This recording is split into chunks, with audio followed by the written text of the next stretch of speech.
Hello and welcome to the first round of Supreme Racing League. I'm in the top tier for this one. We are limited on numbers at the moment, so if you enjoy this video and want to join the league, then by all means visit supremeracingleague.com or just check out our Twitters. Anyway, this is Australia. We've done this in AOR last week, so we're hoping that we're a bit acquainted with the track at least. In the Renault. Teammate is Tom, who will be Stiggy, but he's not attending this session. As you might have seen, I've not had the best prep. I went off like 3 corners. I don't know why. 3 corners before I started. Don't know why. I just didn't think. Wasn't concentrating. Anyway, into turn 1. That's a clean line. Didn't cut that. Awesome. Now it's just trying to keep the car as straight as possible coming down into turn 2. Spot the braking point nicely. It's a little early we were on the brakes there, but we've managed to make the corner nicely. The low sun really doesn't help. I've had to turn my brightness up because I was getting lost. I couldn't find my braking points in the shadows. But that's one of the challenges of Australia. Into here now, trying to cut it. Another clean line, that's excellent. Purple in the first sector. Now we're in this tricky middle sector now, and I'm running 6.6 winds, so it's not my best sector. I've got more of a race setup on. Avoided that curve nicely. A little slow through there though, minimum speed wasn't that high. Into this fast left right. This is where I really suffer with the 6.6 wings, but I've just got to try and make do. A bit hesitant there on the turn in, and then of course that compromises you for the exit. I mean, that's easily 3/10 there in that corner, unfortunately.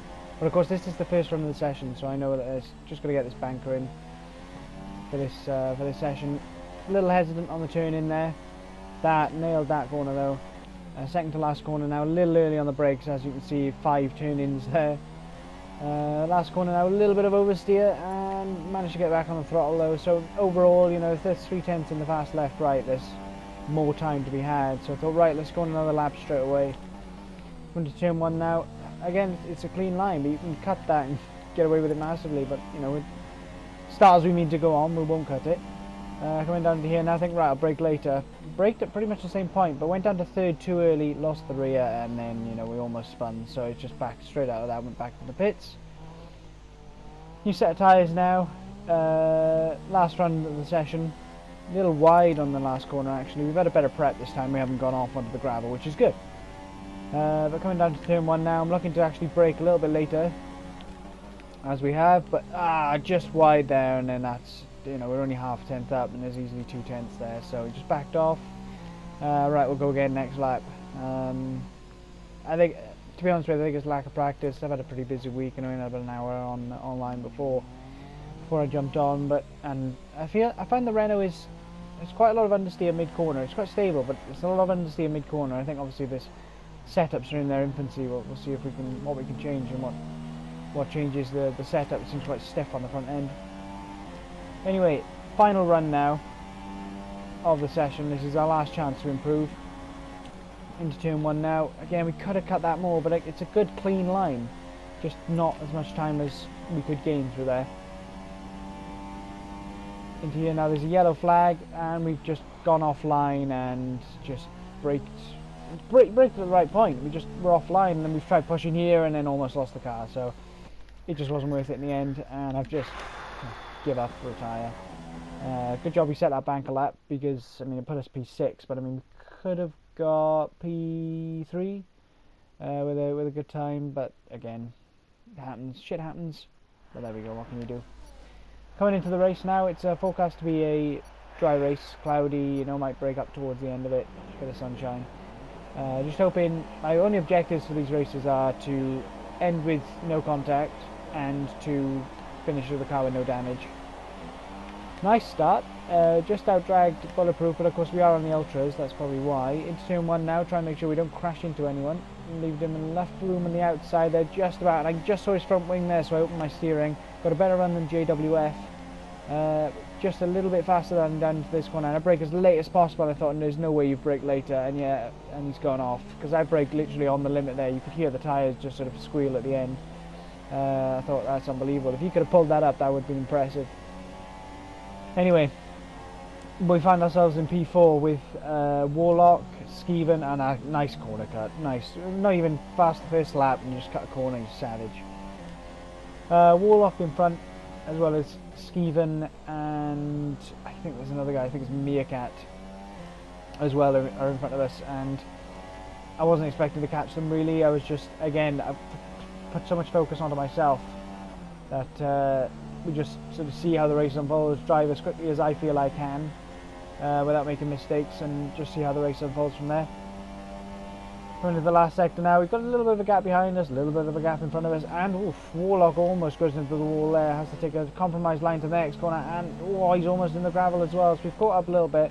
Of course, I'm too far back at the moment to make a move, so again, it's just sort of sit behind him, see what comes of it, and he's almost lost the back end again. How he's catching these slides, I don't know. That's unbelievable. So at this point, just looking to sort of conserve the tyres. I mean, I'm in the dirty air there as well, so I've just been reminded, you know, slapped in the face, big dirty air problem, keep your distance. At the moment, we're just trying to sit behind Warlock. Hopefully he's not too, we're just thinking he might be a little bit rattled because of his mistakes. Easy to do, and another big wobble there, so we're thinking, right, okay, start to pile on the pressure a little bit now, try and keep the pace up, because it might force an error that will allow me to get past. But of course, again, we don't want to get too close, because if he does make an error and I have to avoid it, I need enough time to be able to avoid it.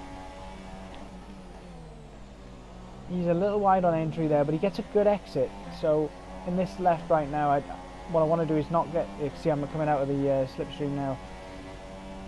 Don't want to be too close. Oh, and I touched the wall there, so that was lucky. I didn't break a wing, and I've accidentally cut that and lost the rear because of it. So again, the dirty air, I didn't want to get too close. In the end, I did get too close, and by banging the wall and sort of rattling myself then, I felt, right, okay, another deep breath, reset yourself, try again, try and close up a little bit more. But he's touched the gravel and the curb, and he's lost it. Right, left, touch, tank slapper in the grass. I'm waiting for him to ghost. We've managed to go around him, but CJ behind me, he's gained about 2 seconds from that, because he managed to go through the ghosted hass, and I wasn't risking going through the ghosted hass. I thought he might have rolled backwards. I just thought, look, let him have the accident and then just carry on. Anyway, Chrissy's gone for the outside there. I've left him room. Now it's a drag race down to turn 3, and it looks like I've got better straight line speed here. He's tucked back into the slipstream, but again, he's not close enough to make a move. I braked as late as possible, and that's all sorted. But yeah, I had to wait for the hass to do its thing and then go past, because if I'd have gone too hasty and knocked my wing, I'd have been so annoyed. Unfortunately, I think he just retired from the session, so that's a shame. Cutting on to lap 7 now. Chris is still close. He's dangerously close. So, and at this point, my ultra softs are really starting to wear. You know, I'm really starting to feel it. I'm up in the high 40s, mid 50s for wear, and he's obviously on the super softs, but he's doing well to stay in the dirty air. And we've almost lost the car. And he's gone up the inside. Oh, and he backs out of it. Yeah, that was really close, because I thought that was going to be a big accident there, and then it turns out it wasn't. So, but if I'm suffering with these tyres. You can see that I'm slightly wide, but Meerkat is also suffering, and he's spun on the exit of this corner up here. So you can see the yellow flag. And he stayed offline, which is great. But the reason I muted it is because I screamed like a fucking girl, because I thought he was going to come straight back online. And I was like, oh no! But luckily he didn't. You know, great racer in that he was able to realise. But lap 9 now, the tyres are screaming, and we've missed the apex for the second part, and we should have shifted down, and we didn't. Chris has got an excellent run. He's a lot faster than us there. But at this point, no, don't do that. He was far enough ahead to do that, that's fine. But with Codemaster's lag, I really clinched. My arse was clinched there, because I thought, shit, you know, that could have just lagged straight into me. But yeah, clean move, fair from Chris. Capitalising on my mistake. Again, the tyres were just so dead at that point. I should have gone down to 6 to get a better exit, but, you know, I only lost a second from it, so what can you do? Coming in for the pit stop now, lap 9. Keevan's gone to the soft. Still sitting there. Yeah, Skeven's pit crew is still sitting in the Ferrari box, which is kind of odd. Anyway, 2.6 second stop and a good launch as well. So 2.6. That's good. Come to the end of the pit lane. Watch the brake now. What the fuck was that?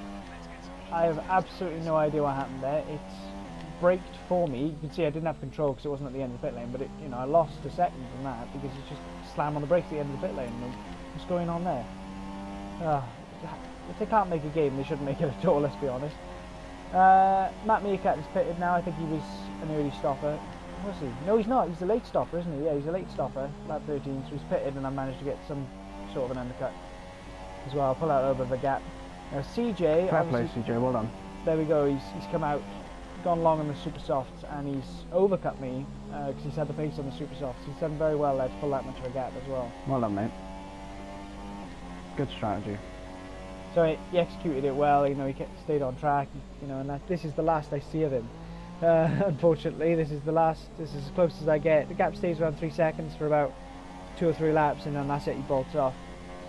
Meerkat now, I think he's got 3 or 4 lap fresher tyres than me, which is not a massive advantage, but it's one at least. But other than that, he actually has more pace than me right now, as you saw at the start. He outqualified me, and he was faster than me at the start anyway. So he's gaining on me, but of course now he's in sort of just into the dirty air range, where he's just starting to feel it. Well, actually, he's only half a second behind, but he's in the wall. No. He's lost it. He's touched the AstroTurf, and he's just put it in the wall. Luckily, I don't know how he didn't lose a wheel there, but in the dirty air, the half-second range, he just lost the card. It's so easy to do. Anyway, lap 29. So I went most of the race yet again without seeing a single person. And lap 29 now, we finished, I think it was, gosh, it's got to be about 30 seconds behind Skeven, and then, you know, a good couple of seconds behind CJ as well, but no penalties and no damage, so I was pretty happy with that, even if it was quite lonely yet again. Podium ceremony, and at this point I realised that my driver hasn't got the right, you know, my driver hasn't loaded, so I've got no helmet, no face, no nothing, and what's the point? Sort your game out. Okay, what I do want to point out here is, oh, congratulations to Stephen and CJ, by the way, and everyone who raced this evening. It was fantastic. What I want to point out here, you can see the little red sign on the top of the Ferrari. That means this car's not safe to touch because of the electrical energy. Now, do you really think the cars would be in parc ferme and not be safe to touch? You know, you really think you're going to get an electric shock in parc ferme? I don't think so. I mean, that's just ridiculous. It's another oversight and inaccuracy with the game. That kind of thing really winds me up. I'm a sucker for details. And Nico Hulkenberg still looks depressed. End of the race now, and 17 seconds behind the lead, so not 30 actually. 17 seconds behind the lead when all the penalties were sorted. Made positions, didn't damage a wing, didn't get penalties. Really happy with it. And it was a decent turnout, you know, 10. We're looking to build up the numbers, as I said at the start. 4 guys didn't finish, unfortunately. But that's the way it goes sometimes. I mean, a few of them had some issues with glitches and crap, which is, you know, typical. But, you know, we're all going to get it at some point. Anyway, if you like what you see, this is Supreme Racing League. And hopefully I'll see you maybe in the next round or the round after, should you choose to join. Alright, cool. Cheers. See you next time.